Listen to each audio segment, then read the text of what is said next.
In this video, I'll show you how to quickly sign in to Adobe Photoshop.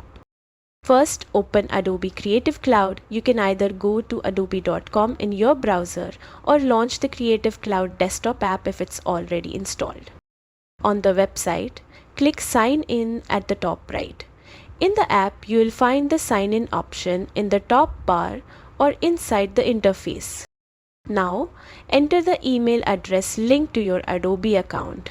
If you have both a personal account and a work or school account, be sure to select the right one. Then enter your password. If your organization uses single sign-on (SSO), follow those steps instead.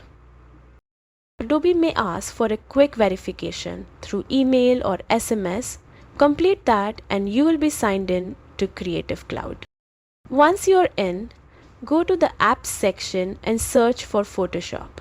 If it's included in your plan, you can install or open it directly. If not, you'll see options to buy or start a free trial. And that's it. You're signed in and ready to explore everything Photoshop has to offer. If this guide helped, don't forget to like and subscribe for more quick tutorials.